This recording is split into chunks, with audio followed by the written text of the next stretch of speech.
Le milliardaire et fondateur du groupe Gallion, Raj Rajaratnam, a été reconnu coupable de 14 chefs d'accusation de fraude boursière et de conspiration.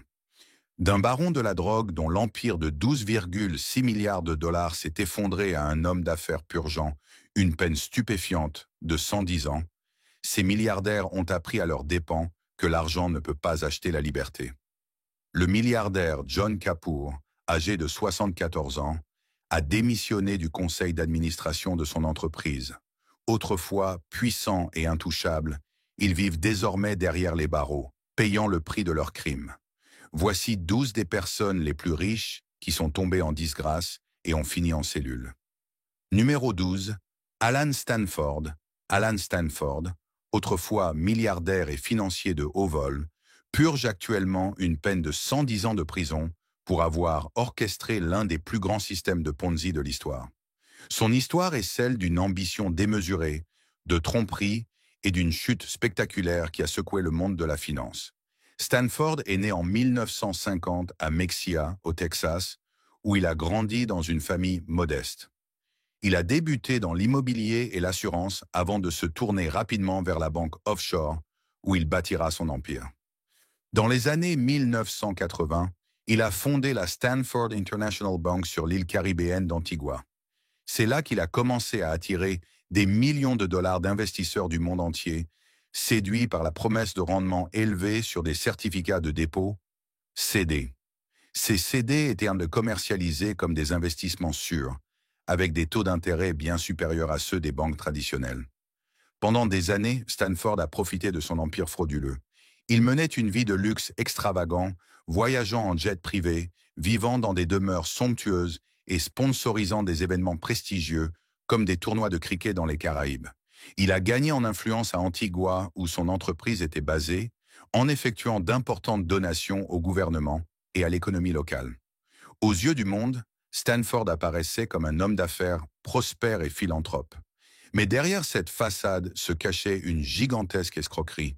La banque de Stanford ne réalisait aucun investissement légitime avec les milliards de dollars qui lui étaient confiés. Il utilisait simplement l'argent des nouveaux investisseurs pour payer les rendements des anciens, créant ainsi l'illusion d'une réussite financière. Ce système était voué à s'effondrer à terme, et à la fin des années 2000, des fissures ont commencé à apparaître. Alors que les soupçons grandissaient, la Securities and Exchange Commission, SEC, des États-Unis, a lancé une enquête sur ses activités financières. En février 2009, la SEC l'a accusé de fraude, affirmant qu'il dirigeait un système de Ponzi qui avait escroqué les investisseurs de plus de 7 milliards de dollars. Ses clients, allant de particuliers à de grandes entreprises, ont tout perdu. Beaucoup avaient investi leurs économies, croyant que leur argent était en sécurité dans ce qu'ils pensaient être une banque bien réglementée et légitime. Arrêté en juin 2009, Stanford a clamé son innocence, affirmant que la chute de son empire financier était due à la crise économique mondiale et à une ingérence gouvernementale. Son procès a commencé en 2012 et les preuves contre lui étaient accablantes. Des témoins ont décrit son train de vie extravagant, la falsification de ses états financiers et ses tentatives d'entraver les enquêtes. Son équipe de défense a soutenu qu'il était un bouc émissaire et que sa banque était une entreprise légitime détruite par des facteurs externes. Mais le jury n'a pas été convaincu. En mars 2012, Stanford a été reconnu coupable de plusieurs chefs d'accusation de fraude, de conspiration et d'entrave à la justice. Le juge lui a infligé une peine de 110 ans de prison, garantissant pratiquement qu'il passerait le reste de sa vie derrière les barreaux. L'ampleur de son système de Ponzi, comparable à celui de Bernie Madoff, a laissé derrière lui une traînée de ruines financières et de vies brisées. Numéro 11. Joaquín El Chapo Guzmán. El Chapo Guzmán n'était pas un simple trafiquant de drogue. Il était le cerveau derrière un empire criminel qui gérait le trafic de drogue comme une machine bien huilée. En tant que chef du cartel de Sinaloa, il a acheminé d'énormes quantités de cocaïne, d'héroïne, de méthamphétamine et de marijuana directement aux États-Unis. À son apogée, son organisation contrôlait environ un quart de toutes les drogues entrant du Mexique, faisant de lui l'un des hommes les plus puissants et redoutés du monde criminel. Mais ce n'est pas seulement son trafic de drogue qui l'a rendu célèbre, c'était sa capacité à disparaître. En 2001, il a réussi une évasion digne d'un film, s'échappant d'une prison de haute sécurité en se cachant dans un chariot à linge. Ce n'était que le début.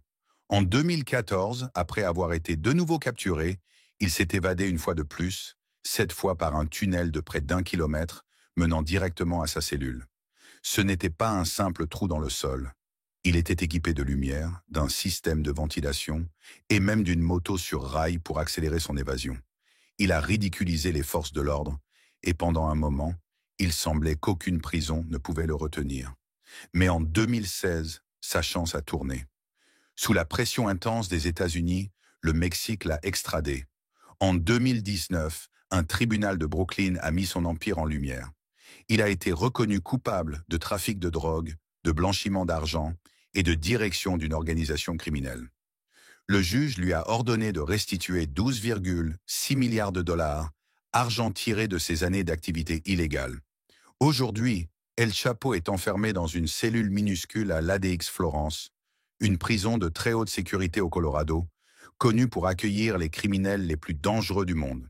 De roi des cartels à prisonniers sans issue, son histoire prouve une chose. Aucun empire ne dure éternellement. Numéro 10. Raj Rajaratnam. Raj Rajaratnam était autrefois un géant de Wall Street, le cerveau derrière le Galleon Group, un fonds spéculatif gérant plus de 7 milliards de dollars. Son succès ne reposait pas seulement sur son instinct affûté, mais aussi sur ses connexions au sein des grandes entreprises qui lui permettaient d'obtenir des informations confidentielles avant leur divulgation publique. Mais en 2009, le FBI a démantelé un gigantesque réseau de délits d'initiés, révélant comment Rajaratnam avait bâti sa fortune sur des informations illégalement obtenues. Dans l'un des plus grands scandales financiers de l'histoire des États-Unis, il a été reconnu coupable de 14 chefs d'accusation de fraude et de conspiration. En 2011, il a été condamné à 11 ans de prison, la plus longue peine jamais prononcée pour ce type de crime à l'époque. Son arrestation a envoyé un message clair. Même les financiers les plus riches et influents ne sont pas au-dessus des lois. Cependant, en 2019, après avoir purgé 8 ans, il a obtenu une assignation à résidence grâce au First Step Act, une décision qui a suscité la controverse. Numéro 9. Truong Melan. Le parcours de l'Inde vers une immense richesse a commencé humblement, en vendant des cosmétiques aux côtés de sa mère sur un marché local. Mais lorsque le Vietnam a introduit des réformes économiques, à la fin des années 1980, connue sous le nom de dos à moi, elle a amassé une fortune dans l'immobilier, acquérant des terrains de premier choix et développant des hôtels de luxe, des restaurants et des propriétés commerciales haut de gamme. Cependant, son ascension rapide ne reposait pas uniquement sur ses compétences en affaires. Elle était profondément liée à la corruption. En tirant parti de ses liens étroits avec des responsables gouvernementaux influents, l'on a obtenu des terrains appartenant à l'État pour une fraction de leur valeur réelle, lui conférant un avantage injuste sur un marché en plein essor. En 2011, elle a élargi son influence au-delà de l'immobilier en orchestrant la fusion de 3 banques en difficulté pour former la Saigon Commercial Bank, SCB. La loi vietnamienne interdit à toute personne de posséder plus de 5% des parts d'une banque, mais Lan a contourné cette restriction. Grâce à un réseau complexe de prête-noms et de sociétés écrans, elle contrôlait secrètement plus de 90% de SCB, en faisant pratiquement sa propre banque privée. Avec un pouvoir absolu sur la banque, elle s'est livrée à une fraude massive. Presque tous les prêts de SCB étaient liés à ses propres affaires, et en 3 ans, elle a retiré la somme stupéfiante de 4 milliards de dollars en liquide. Les procureurs ont révélé que le volume d'argent pesait physiquement plus de 2 tonnes. Une partie aurait été cachée dans le sous-sol de sa maison, tandis que le reste a disparu dans un labyrinthe de comptes offshore et de sociétés écrans. L'ampleur de la corruption de Lan était si stupéfiante qu'elle a déclenché une réponse sans précédent du gouvernement vietnamien. Son procès fut l'un des plus vastes de l'histoire du pays, impliquant 2700 témoins, 10 procureurs d'État et 200 avocats. En enquêtant sur son système frauduleux, les autorités ont découvert un vaste réseau de complicité, allant jusqu'à des hauts fonctionnaires. Même un ancien inspecteur en chef des banques a été condamné à la réclusion à perpétuité pour avoir accepté un pot de vin de 5 millions de dollars de sa part. Mais cette fois, l'influence colossale de Lan n'a pas pu la protéger. Dans un geste rare, le gouvernement vietnamien a choisi d'exposer publiquement tous les détails de ses crimes, déclenchant une vague d'indignation. Déterminé à faire d'elle un exemple, le Parti communiste lui a infligé une sentence choc, la peine de mort. En 2023, elle est devenue l'une des rares femmes au Vietnam, et peut-être dans le monde, à être condamnée à mort pour des crimes financiers. Bien que le tribunal lui ait ordonné de rembourser 27 milliards de dollars, beaucoup doutent que la somme totale soit jamais récupérée. Certains pensent que cette sentence extrême vise à la contraindre à restituer davantage des milliards disparus. Lan a nié les accusations et devrait faire appel, mais sa chute demeure l'une des plus dramatiques de l'histoire moderne. Son affaire est plus qu'une simple histoire de cupidité. C'est un avertissement sur les dangers d'un pouvoir incontrôlé dans une économie en pleine transformation. Elle est devenue un moment clé dans la campagne anti-corruption agressive du Vietnam, qui a déjà provoqué la chute de 2 présidents, de plusieurs ministres du gouvernement et de centaines de fonctionnaires. Tandis que son sort repose désormais entre les mains des tribunaux, les dommages qu'elle a infligés au secteur bancaire vietnamien se feront sentir pendant des années. Numéro 8. Sam Bankman-Fried. Sam Bankman-Fried, autrefois considéré comme le prodige de la crypto-monnaie, purge aujourd'hui une peine de 25 ans de prison. Une chute spectaculaire pour un homme qui avait bâti l'un des plus grands empires de la finance numérique.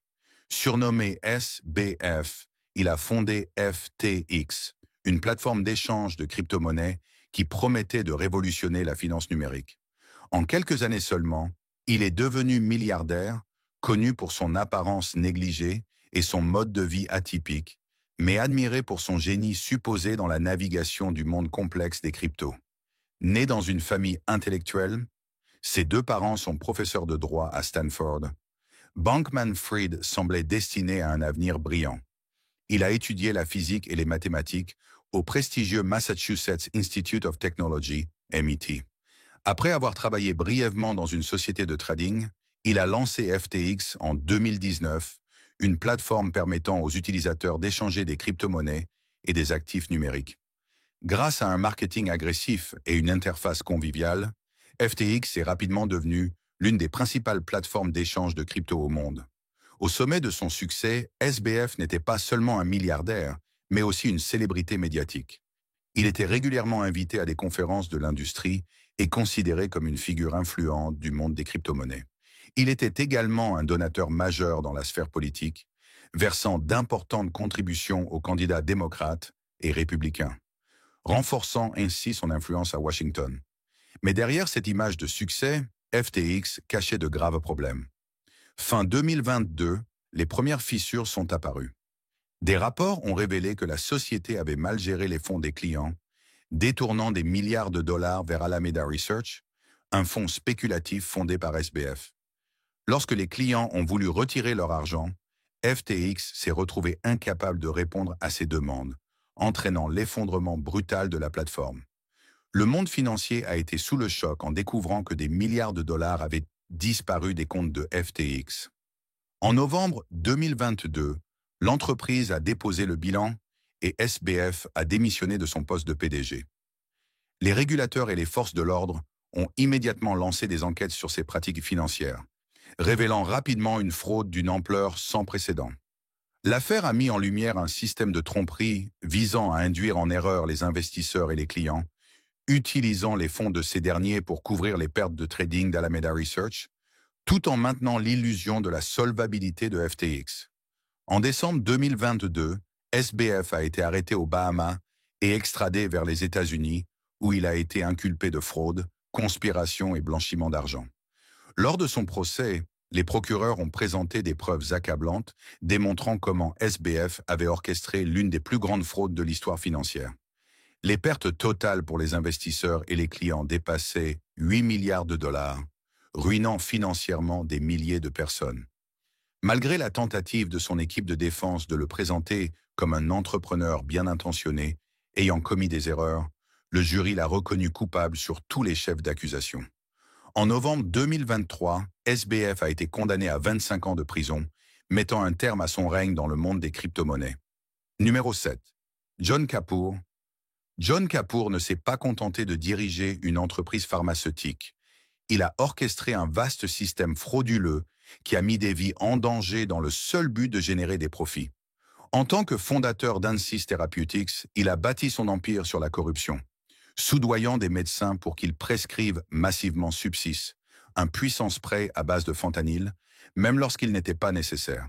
Les tactiques agressives de son entreprise et les pots de vin financiers ont contribué à alimenter la crise des opioïdes, inondant les communautés d'une drogue hautement addictive et entraînant d'innombrables overdoses. Les autorités fédérales ont fini par découvrir l'ampleur des pratiques criminelles d'Ansys, révélant comment la société manipulait les médecins et trompait les compagnies d'assurance pour imposer Subsys à des patients qui n'en avaient pas besoin. Plus la dose était élevée, plus les profits étaient importants, et Ansys exerçait une pression constante sur les médecins pour qu'ils augmentent les prescriptions. Alors que l'épidémie d'opioïdes devenait incontrôlable, le stratagème de Kapoor a finalement été dévoilé. En 2020, il est devenu le premier milliardaire du secteur pharmaceutique à être condamné pour son rôle dans la crise, écopant de 5 ans et demi de prison. Sa condamnation a envoyé un message fort. Même les plus hauts dirigeants pouvaient être tenus responsables des ravages qu'ils avaient causés. Mais dans un retournement controversé, son incarcération a été écourtée. En juin 2023, Kapoor a été transféré en détention à domicile, les autorités invoquant les risques liés à la pandémie de Covid-19 dans les prisons fédérales. Numéro 6. Bill Hwang. Bill Hwang, de son nom complet Sung-Kuk Hwang, était autrefois un investisseur respecté, dont la fortune le plaçait parmi les plus riches du monde.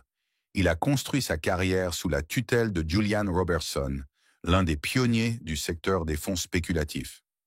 Hwang s'est d'abord fait connaître en travaillant chez Tiger Management, avant de fonder sa propre société, Tiger Asia Management, en 2001. Son talent d'investisseur lui a valu une solide réputation, mais aussi une propension croissante à prendre des risques agressifs. En 2012, sa carrière a subi un coup dur lorsqu'il a plaidé coupable de fraude électronique liée au délit d'initié. À la suite de cette affaire, Tiger Asia a été dissoute et il a été interdit de trading à Hong Kong. Pourtant, cet échec ne l'a pas freiné dans ses ambitions. En 2013, il a fondé Archegos Capital Management, une société d'investissement privé chargée de gérer sa propre fortune. N'ayant aucun investisseur extérieur à qui rendre des comptes, il s'est permis de prendre des risques encore plus audacieux. Archegos fonctionnait différemment des fonds spéculatifs traditionnels. Plutôt que d'acheter directement des actions, la société utilisait des Total Return Swap, un type de contrat financier qui lui permettait d'accumuler d'énormes positions sur des actions sans les posséder réellement. Grâce à cette stratégie, Hwang a discrètement acquis d'énormes parts dans plusieurs entreprises, notamment Viacom CBS, Discovery et plusieurs sociétés technologiques chinoises. En empruntant massivement auprès des grandes banques de Wall Street, il a transformé quelques milliards de dollars en un empire de trading valant des dizaines de milliards. Mais cette stratégie à haut risque comportait une faille majeure. Comme Archegos utilisait de l'argent emprunté, une simple baisse des cours pouvait provoquer un désastre financier. Et c'est exactement ce qui s'est produit en mars 2021. Lorsque Viacom CBS a annoncé une vente d'actions, le prix de son action a chuté brutalement, incitant les banques à exiger des garanties supplémentaires de la part d'Archegos. Incapable de répondre à ces demandes, la société s'est effondrée presque du jour au lendemain. Les conséquences ont été catastrophiques, entraînant une perte estimée à 10 milliards de dollars pour certaines des plus grandes banques mondiales, dont Credit Suisse, Nomura, Morgan Stanley et Goldman Sachs. Le scandale a révélé de graves lacunes dans les systèmes de gestion des risques de Wall Street. Malgré ses antécédents judiciaires, Hwang avait réussi à obtenir des dizaines de milliards de dollars de financement sans déclencher la moindre alerte. Les régulateurs et les législateurs ont rapidement ouvert des enquêtes, entraînant des poursuites pénales contre Hwang et son ancien directeur financier, Patrick Halligan. Les procureurs les ont accusés d'avoir orchestré un stratagème frauduleux destiné à gonfler artificiellement les prix des actions, tromper les prêteurs et dissimuler les véritables risques de leurs investissements. Son procès a été suivi de près par le monde financier. Son équipe de défense a affirmé qu'il croyait sincèrement aux actions dans lesquelles il investissait et qu'il n'avait pas l'intention d'induire qui que ce soit en erreur. Mais les procureurs l'ont décrit comme un joueur irresponsable qui manipulait le marché à des fins personnelles. Après une longue bataille judiciaire, il a été reconnu coupable et condamné, en novembre 2024, à 18 ans de prison. Avant de continuer, voici le choix du jour des abonnés. Regardez cette image. Difficile de croire qu'il s'agit d'une prison, n'est-ce pas? Avec un lit presque king size, une télévision et même un service de repas, cela ressemble plus à une chambre d'hôtel qu'à une cellule de prison. Alors que la plupart des prisons sont surpeuplées et austères, certaines prisons de luxe sont conçues pour les ultra-riches. Prenez Halden Fengsel en Norvège, où les détenus disposent de chambres privées avec réfrigérateur et télévision à écran plat, ou encore la prison de Kerobokan à Bali, où certains prisonniers jouissent d'une liberté surprenante. Oui, ce que vous voyez est bien réel. Mais qu'en pensez-vous? Les prisons devraient-elles offrir un tel niveau de confort? Dites-le nous en commentaire. Numéro 5. Prakash Hinduja. Prakash Hinduja menait une vie dont la plupart des gens ne pouvaient que rêver. En tant que membre influent de la richissime famille Hinduja, il était à la tête d'une fortune de 21 milliards de dollars. L'empire familial s'étendait sur plusieurs secteurs, technologie, immobilier et bien d'autres, faisant de lui l'une des figures les plus puissantes du monde des affaires. Mais en 2023, son monde s'est écroulé lorsqu'un scandale choquant a révélé le côté sombre de son luxe. Tout a commencé dans sa somptueuse villa suisse, où Prakash, sa femme, son fils et sa belle-fille ont été accusés de traiter leurs employés domestiques comme des prisonniers. 16. Travailleurs venus d'Inde pensaient s'offrir une vie meilleure. Mais au lieu de cela, ils se sont retrouvés piégés.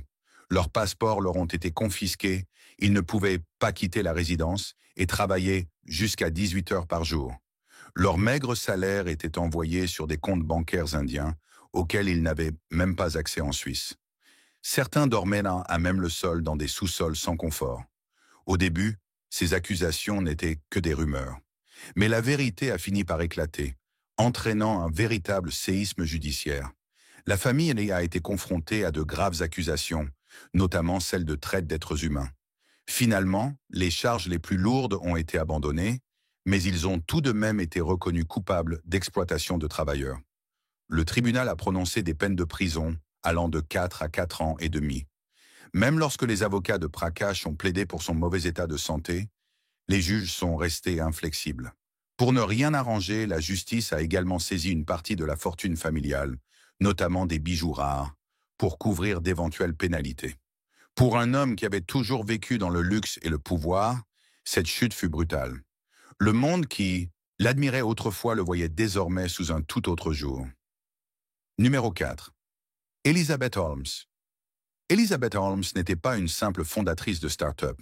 Elle était la Golden Girl de la Silicon Valley. Habillée de col roulé noir et parlant d'une voix grave et assurée, elle avait convaincu le monde entier qu'elle était la nouvelle Steve Jobs. Des milliardaires comme Rupert Murdoch et Larry Ellison lui ont confié des millions de dollars, persuadés que sa société, Theranos, allait révolutionner la médecine. Son idée semblait géniale. Une seule goutte de sang, des résultats rapides et peu coûteux, et plus besoin de prise de sang douloureuse. Ça ressemblait à de la magie. Mais il y avait un gros problème. Tout était un mensonge. La technologie ne fonctionnait pas. Des patients ont reçu des résultats complètement erronés. Certains ont été faussement diagnostiqués avec des maladies graves, comme le cancer ou le VIH. D'autres avaient de réels problèmes de santé qui n'ont jamais été détectés. En coulisses, les employés vivaient dans la peur. Remettre en question la technologie signifiait risquer de perdre son emploi. Holmes et son équipe faisaient tout pour éviter les questions gênantes et réduire au silence les lanceurs d'alerte. Puis, en 2015, la vérité a éclaté. Un journaliste du Wall Street Journal a exposé la fraude, et tout s'est écroulé. À la fin, Theranos avait brûlé près d'1 milliard de dollars d'investissement. En 2022, Holmes a été reconnu coupable de fraude et condamné à plus de 11 ans de prison. Elle a été sommée de rembourser 452 millions de dollars, mais la plupart des investisseurs, y compris Murdoch, n'ont jamais revu leur argent. D'icône de la Silicon Valley, elle est devenue une criminelle. Son histoire prouve qu'aucune quantité de hype ne peut transformer un mensonge en vérité. Numéro 3. Gautam Thapar. Gautam Thapar, autrefois une figure éminente de l'industrie indienne et dirigeant du prestigieux groupe Avanta, est actuellement derrière les barreaux, faisant face à des accusations de fraude et de blanchiment d'argent. Son histoire est celle d'un magnat des affaires qui a atteint des sommets dans le monde de l'entreprise en Inde, avant de chuter spectaculairement à cause d'une série de scandales financiers. Né dans l'une des familles d'affaires les plus connues d'Inde, Gautam Thapar a hérité des rênes du groupe Avanta, un conglomérat actif dans divers secteurs, allant du papier et de la pâte à papier à la production d'énergie et à l'ingénierie. Il était perçu comme le successeur de l'héritage familial, qui occupait une place importante dans le secteur industriel indien. Sous sa direction, Avanta s'est développé à l'international, acquérant des actifs étrangers et s'aventurant dans de nouveaux secteurs. Pendant des années, Thapar a joui d'une influence considérable dans les cercles d'affaires indiens, connu pour ses relations et sa fortune. Cependant, la situation a commencé à se détériorer lorsque les finances du groupe Avanta ont été examinées de plus près. L'entreprise était en difficulté, accumulant des dettes croissantes et adoptant des pratiques financières douteuses. Les ennuis de Thapar se sont aggravés lorsque la direction de l'application des lois, Enforcement Directorate, et le Bureau central d'enquête, CBI, en Inde, ont lancé des enquêtes sur des allégations de malversation financière impliquant son entreprise. Les accusations portées contre lui provenaient d'une affaire de fraude liée à Yes Bank, l'une des plus grandes banques du secteur privé en Inde. Il était allégué que l'entreprise de Thapar avait contracté des prêts auprès de Yes Bank sous de fausses déclarations, en manipulant sa situation financière et en utilisant les fonds à des fins non prévues. Ce défaut de remboursement des prêts, représentant des centaines de crores, a aggravé la crise financière de la banque et a mis en lumière l'implication de Thapar dans cette affaire. En août 2021, Thapar a été arrêté par la direction de l'application des lois pour blanchiment d'argent en lien avec la fraude de Yes Bank. Il était accusé d'avoir détourné les fonds empruntés à des fins personnelles et professionnelles, ainsi que d'avoir blanchi cet argent via des transactions financières complexes. Son arrestation a provoqué une onde de choc dans le monde des affaires indien, car Thapar était une figure influente avec une réputation bien établie dans le secteur industriel. L'affaire Thapar est l'une des plus médiatisées en Inde, illustrant la chute d'un autre magnat de l'industrie impliqué dans des scandales financiers. Le groupe Avanta, autrefois symbole de succès industriel, est aujourd'hui accablé par les dettes et les ennuis judiciaires. Quant à Thapar, qui dirigeait autrefois un vaste empire, il est désormais en prison, en attente de son procès. Son arrestation et sa détention s'inscrivent dans une répression plus large des crimes financiers en Inde, où les autorités poursuivent de plus en plus les chefs d'entreprise accusés d'escroquerie bancaire et de détournement de fonds publics. Numéro 2. Harvey Weinstein. Harvey Weinstein était autrefois l'un des noms les plus puissants d'Hollywood. Il était le producteur derrière des films à succès comme Pulp Fiction, Scream et Gangs of New York. Pendant des années, il a vécu comme un roi, contrôlant les carrières et façonnant les étoiles montantes du cinéma. Mais en octobre 2017, tout a changé.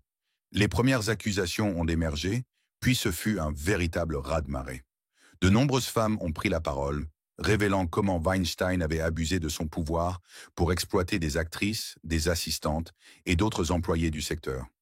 Certaines des plus grandes stars, comme Salma Hayek et Ashley Judd, ont partagé leurs expériences traumatisantes. Judd a notamment déclaré « J'ai dit non encore et encore, mais il n'en avait rien à faire. Peut-être qu'il pensait que non. Signifiait oui.